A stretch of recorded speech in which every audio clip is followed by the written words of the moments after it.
Le chef de l'État, Patrice Athanase Guillaume Talon, 11 jours après la tentative de coup d'État déjouée, s'est entretenu ce jeudi avec la presse. Occasion donc pour lui de se prononcer sur cette situation qui s'est produite dans le pays. Alors, Maurice Guédenon, 11 jours après la tentative de coup d'État déjoué, Patrice Talon estime qu'on ne saurait parler de coup d'État déjoué, mais il qualifie ce qui s'est produit le 7 décembre dernier d'attaque. Attaque perpétrée par des putschistes, des gens qu'il a nommés. Il a parlé des voyous, il a parlé des marginaux, il a parlé des crapeuls. Alors, que pensez-vous de cette caricature, de cette façon de voir du chef de l'État Patrice Talon? Oui, Frédéric Rassou. Oui, mais ce qu'il disait, oui, parce que pour lui, il ne faut pas parler de tentative. Je le comprends un peu dans sa démarche quand il dit qu'il ne faut pas donner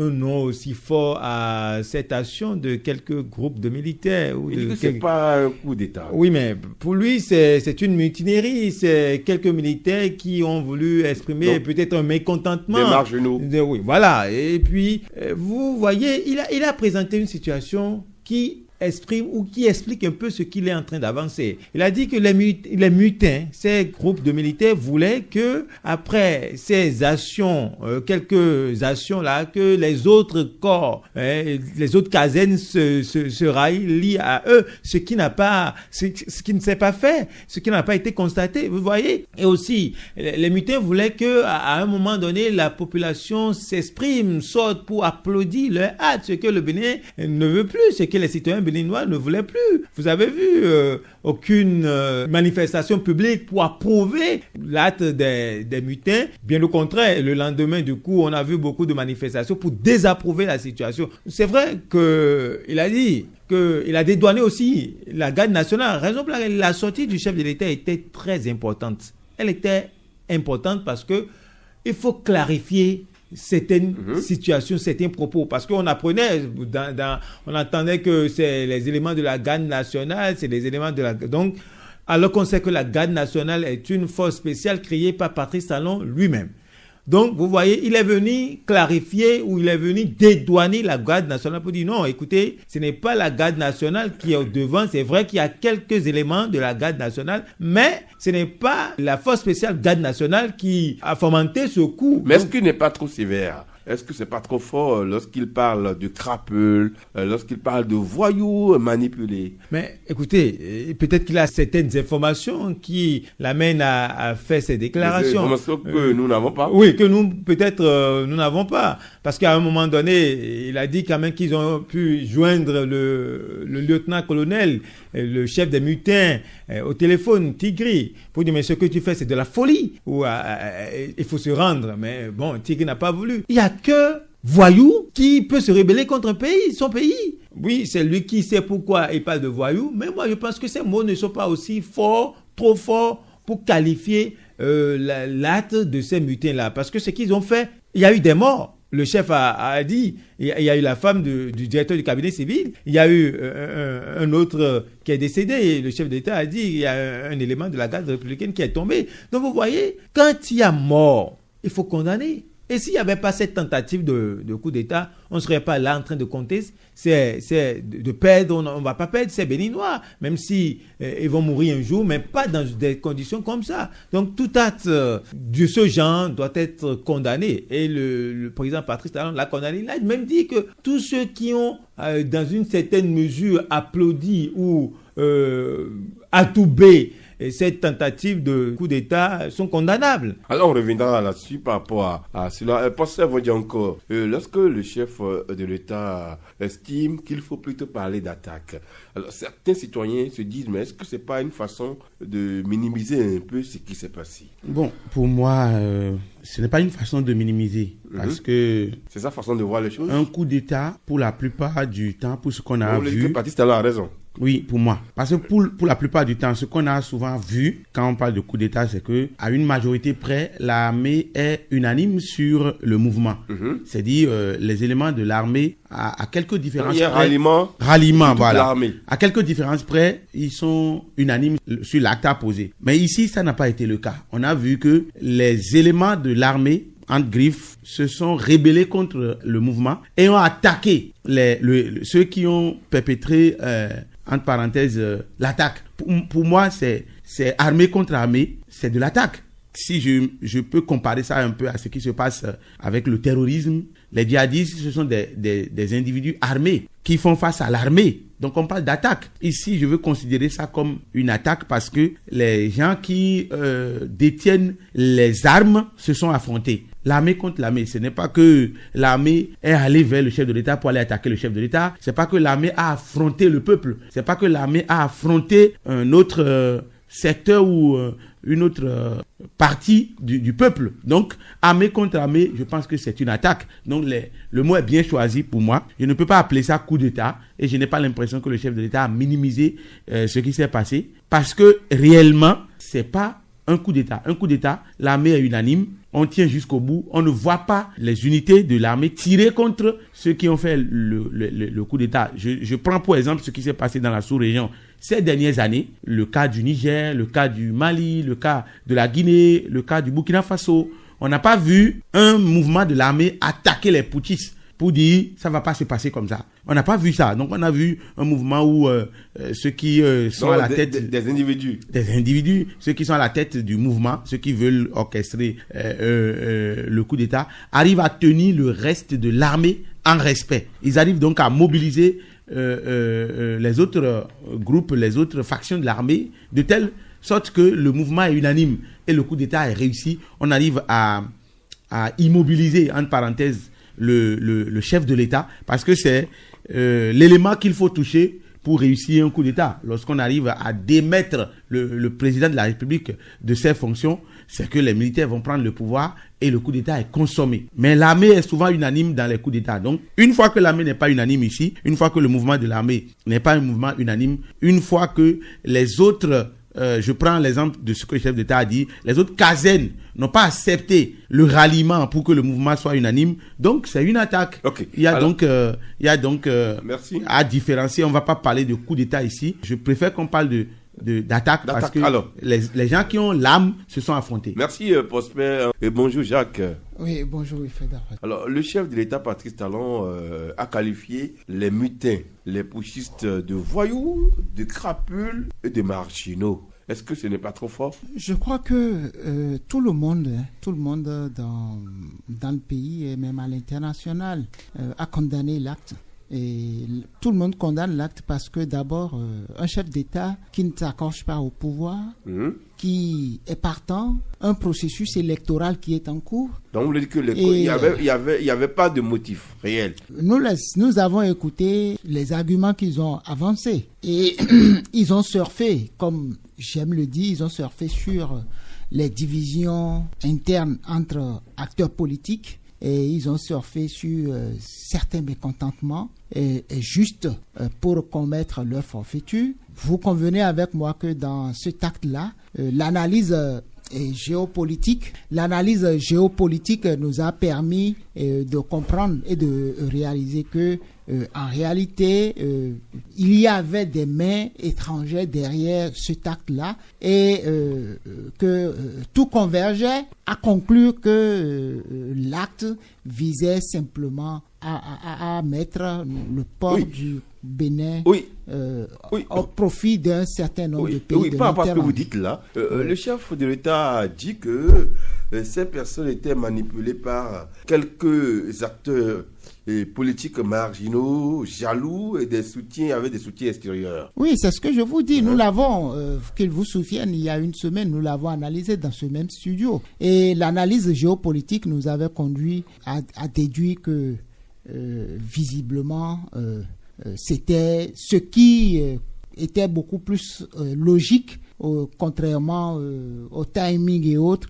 C'est que les pays de l'Interland, nous donnons un certain nombre de pays de l'Interland, et nous parlions à l'époque du Grand Sahel, et notamment donc du Niger, qui avait besoin du port de Cotonou, et donc pour évacuer un certain nombre de terres rares, de minerais et autres. Et puisque actuellement leur uranium ne peut être exporté compte tenu d'un certain nombre difficultés, c'est d'enjeux de cette attaque-là. Et c'est ce que nous avions décrypté ici.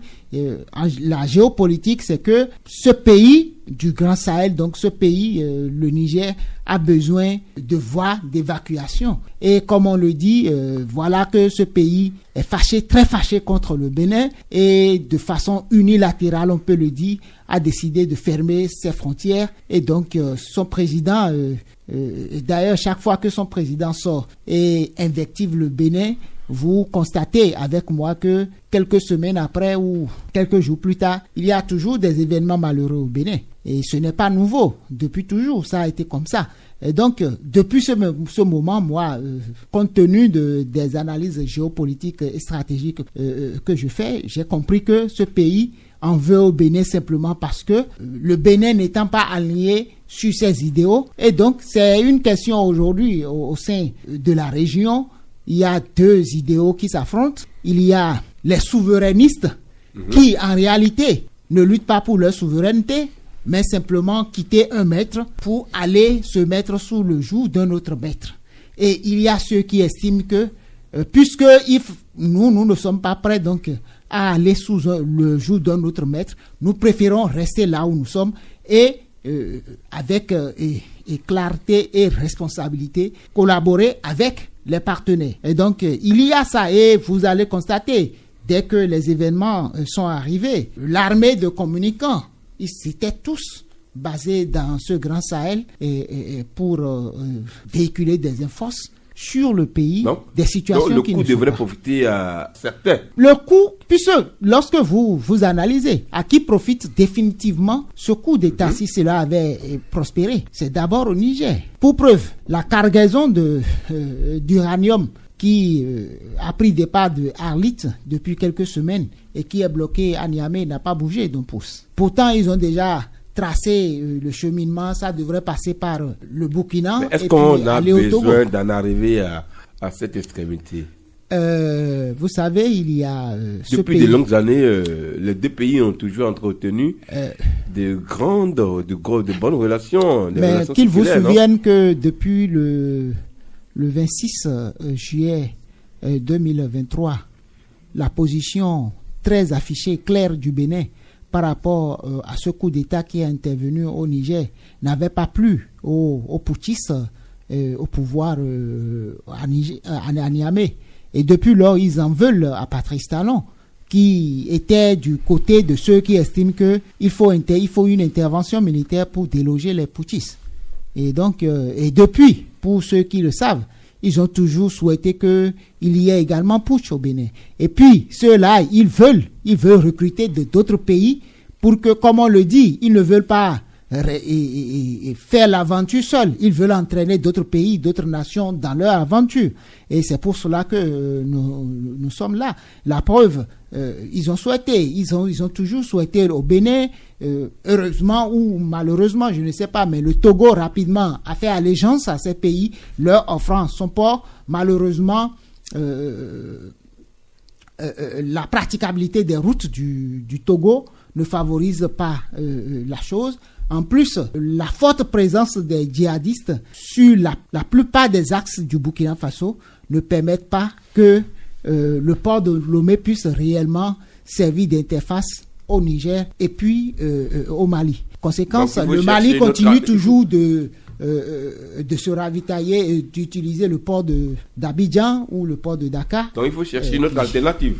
Voilà, donc la seule solution pour eux, c'est que pour que eux autres, ils puissent, parce que au-delà même de l'uranium et autres, n'oubliez pas le pétrole. Depuis un bon moment, à cause de ces différends, l'exportation du pétrole du Niger connaît des difficultés. Donc tout cela mis ensemble, vous comprenez clairement. Et aujourd'hui, lorsque les informations recoupées font état de ce que le chef des putschistes manquait à Cotonou, qui se serait retrouvé entre-temps à Lomé 2, entre-temps à transiter par Ouaga et actuellement se retrouverait à Niamey.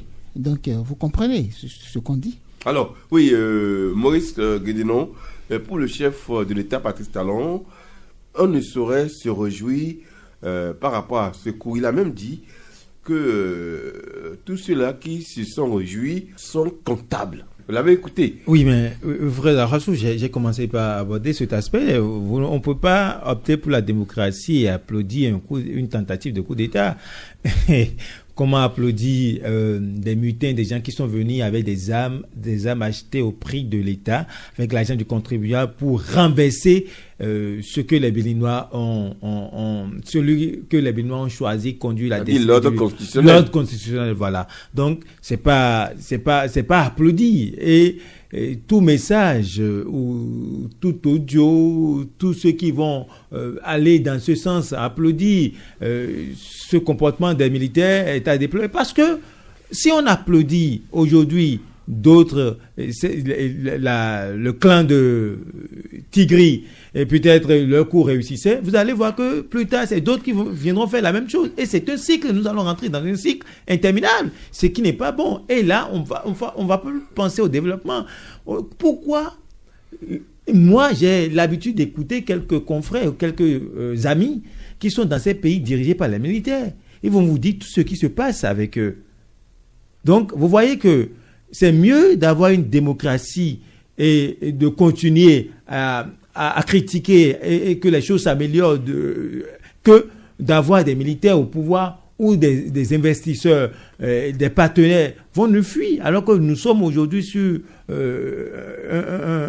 une ligne bien tracée pour le développement. Donc, je pense que ceux qui l'ont fait, c'est pas parce qu'on ne partage pas la vision de Patrice Talon, on n'est pas d'accord avec sa manière de gouverner, qu'on va applaudir des gens qui viennent remettre en cause l'ordre constitutionnel. Rien ne devrait justifier le comportement de certains citoyens qu'on a vu, de certains Béninois, qui, par des messages ou par des audios, ou en tout cas, pas tout ce qu'ils veulent, ont voulu applaudir ou ont voulu cautionner ce que les militaires ont tenté de faire. Dieu merci que ça ne s'est pas allé au bout. Et si c'est pas naïveté, je pense que ceux qui ont créé ces messages, plus tard les ont retirés ou les ont supprimés de leur page ou de leur, en tout cas à travers leurs canaux digitaux. Donc je pense qu'il faut continuer à sensibiliser, parce que il y a d'abord le Bénin et c'est après nous. Le Bénin reste et nous allons tous passer. Nous n'allons pas souhaiter que le Bénin brûle ou que le Bénin tombe. Donc je pense que on peut pas, en tant que citoyen, en tant que Béninois, applaudir un coup d'État. Voyons les implications de oui, c'est d'accord. Avant, peut-être. Oui, Bossuet. Le coup d'État, en fait, la définition du coup d'État, ce n'est pas la liberté du peuple. C'est ce qu'on a tendance à croire. Lorsqu'on fait un coup d'État, ouais, les peines des populations seront conjuguées au passé. On va retrouver la joie, on va retrouver le bonheur. Ce n'est pas au fait ça, un coup d'État. Un coup d'État, c'est un changement de maître pour l'esclave. Ce n'est pas un changement de situation de vie. C'est un changement de maître. Et pire, il va faire face à un maître qu'il ne connaît pas du tout. Le peuple là? Oui, bien sûr. Lorsque vous cautionnez le coup d'État, lorsque un peuple cautionne un coup d'État, ce n'est pas que ils vont tomber maintenant, ils vont découvrir la liberté, le bonheur sera désormais à leur porte. Ce n'est pas comme ça. Un coup d'État, c'est un changement de maître. Et le comble, c'est que le maître qui arrive, vous ne le connaissez pas. Le nouveau maître, le patron qui arrive, vous ne le connaissez pas. Donc, le peuple étant, entre griffes, esclave, qui peut-être dénonce le comportement de son chef et qui va orchestrer un coup d'État, c'est qu'on change de maître et on fait maintenant face à un maître qu'on ne connaît pas. Donc, on ne peut pas applaudir un coup d'État. Et ceux qui vont applaudir, ce sont ceux-là qui ne savent pas les implications. Ce qui va advenir. Vous demandez à Benoît, il va dire non, il faut laisser. Tout de même, c'est arrivé. On s'en fout de la suite. Le plus important, c'est que non, celui qui est là, on a eu des difficultés, ça, qu'il parte. On va voir ce que ça va donner. Qu'on tombe dans le bonheur ou pas, que le malheur s'amplifie ou pas, l'essentiel, c'est qu'on change de maître. Vous comprendrez en même temps que on ne connaît pas les implications d'un coup d'État. Je parle de ceux qui peut-être se sont réjouis. Le Bénin, c'est pas aujourd'hui seul. Le Bénin, ce n'est pas que hier. Le Bénin, c'est la suite. Je prends pour exemple les justifications que le chef de l'État a données, par exemple, à la révision de la Constitution, notamment la durée désormais du mandat. Il dit 5 ans. ce n'est pas suffisant. Au départ, Patrice Talon avait dit 5 ans, c'est suffisant pour faire le job. Mais après, il est confronté aux réalités du pouvoir, aux réalités de la gestion du pays. Et il a constaté que 5 ans, ça ne suffit plus pour aller au bout de ces grands projets. C'est un exemple pour dire, lorsqu'on orchestre un coup d'État et que tout le monde applaudit, que des gens applaudissent, pas tout le monde, que des gens applaudissent, c'est qu'ils cautionnent le changement de maître et qu'ils acceptent un nouveau maître qu'ils ne connaissent même pas. Donc, la suite est plus compliquée que ce qu'on est en train de voir. Les exemples viennent d'être donnés, le Niger et tout ça. Aujourd'hui, s'il fallait refaire le combat, les Nigériens n'iront plus au coup d'État. S'il fallait refaire la vie aujourd'hui, s'il fallait refaire les choses aujourd'hui, ils ne choisiraient plus un coup d'État. Parce que c'est des années retournées en arrière pour un pays. C'est beaucoup de choses. Parce qu'il faut reprendre pratiquement tout à un point donné. C'est pour cela que moi, je condamne ceux qui applaudissent parce qu'ils ne comprennent pas les implications. Je n'ai de leçons à donner à personne.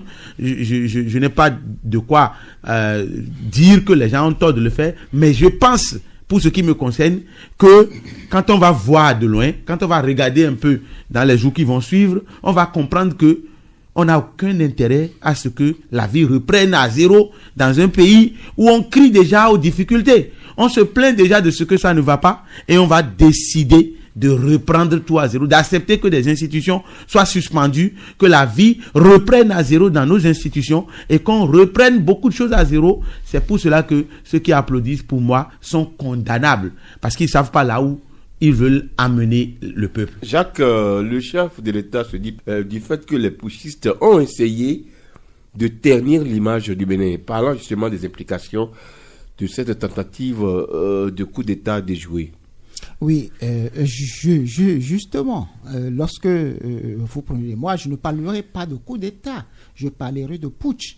Parce qu'il faut distinguer le putsch du coup d'État. Le coup d'État, on s'entend que c'est une institution qui s'arroge le rôle des autres institutions. Mais un putsch, c'est, comme on le dit, c'est un changement carrément de régime. C'est-à-dire, on met tout entre parenthèses, on arrête tout, et puis des gens qui ne sont pas destinés à administrer, à diriger le pays, s'arrogent le pouvoir, sans vision, sans orientation, et compte tenu de leurs humeurs, ils leur donnent des orientations qu'ils veulent. Pour preuve, j'aime bien citer le Mali. Ça fait 5 ans qu'ils sont dans ça. Est-ce que ça a bougé? Est-ce que le problème que ce putsch à l'époque est venu régler, est-ce que c'est réglé?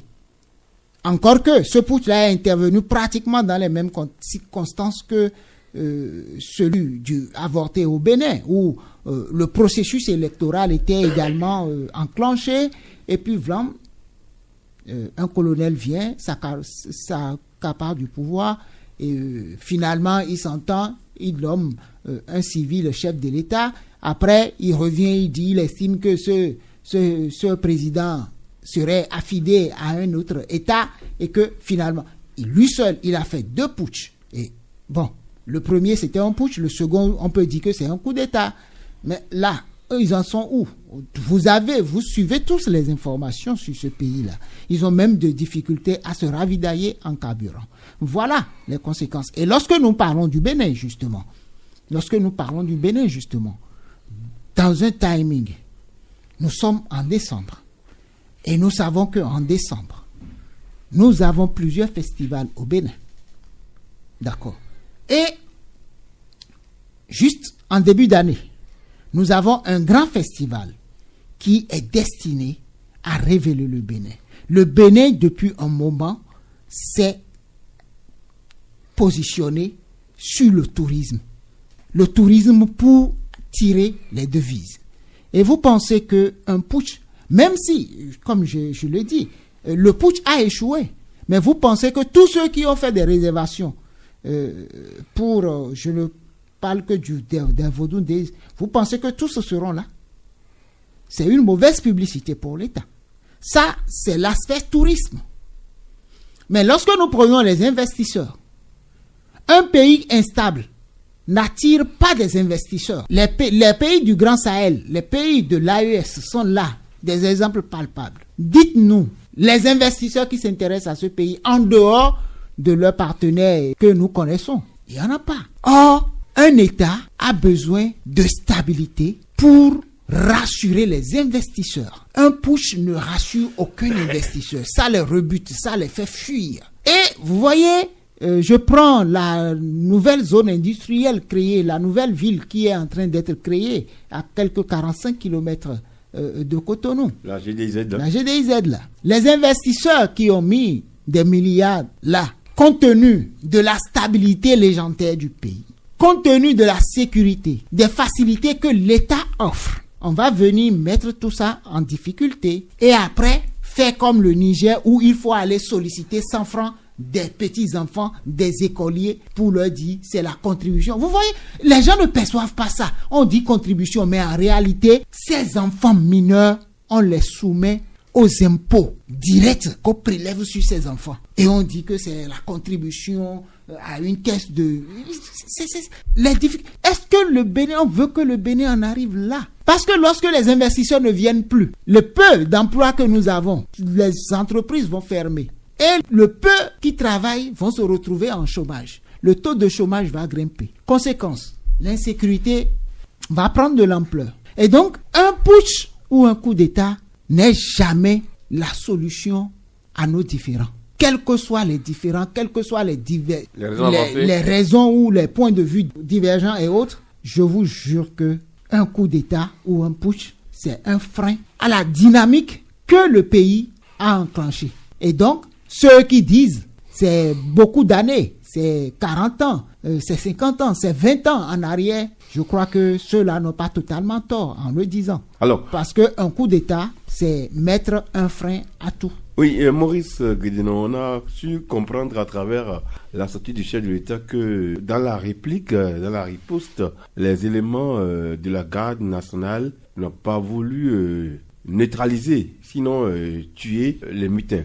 Oui, mais il ne faut pas tuer les fils, parce que le chef a déjà déploré 3 morts. Si la riposte des éléments de la garde nationale devait être proportionnelle ou même plus dosée que ce que les militaires ont opposé, je suis sûr que peut-être le nombre de morts qu'on a avancé, on serait à une fois plus que ça. Oui, le colonel Pascal Tigri lui-même a pris la fuite en civil. En civil, et avec un véhicule. Avec un véhicule, selon c'est parti. Oui, selon ce que le chef de l'État a dit. Il a dit quand ils se sont retrouvés encerclés au niveau de Togben, ils ont quand même réussi à l'avoir au téléphone où il disait vous voulez nous bombarder. Donc à un moment donné, si on bombardait, c'est sûr que en dehors de ces éléments qui sont au niveau de la base de Togben, il y aura peut-être des civils aussi qui seront atteints par des erreurs de tir ou en tout cas ils seront des victimes collatéraux de cette situation-là. Et en dehors, le chef a quand même, le président de la République a aussi sonné quelque chose, que tous ceux qui sont emballés dans cette situation de putsch ne sont pas ne voulaient pas, parce que vous savez, il a expliqué que dans l'armée, mais quand un chef vous dit suis-moi pour une mission, vous le suivez d'abord. C'est plus tard que vous allez constater que mais la mission sur laquelle il vous emballe, c'est pas une mission où vous êtes d'accord. Donc vous voyez que si on voulait véritablement faire le nettoyage ou neutraliser, on allait faire beaucoup de pertes et c'est pas bon, parce que même si aujourd'hui ils se sont rebellés contre la République, mais ils demeurent toujours béninois.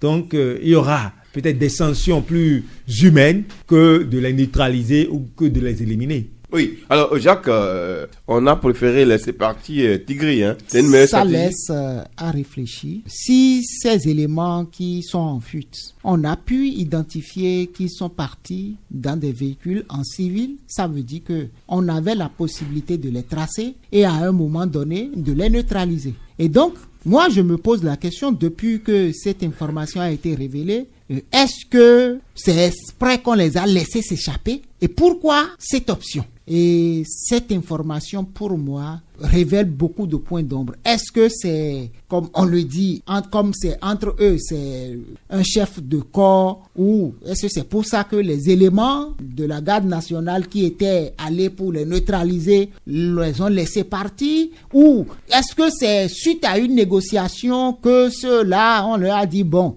quittez. Là, il y a un flou.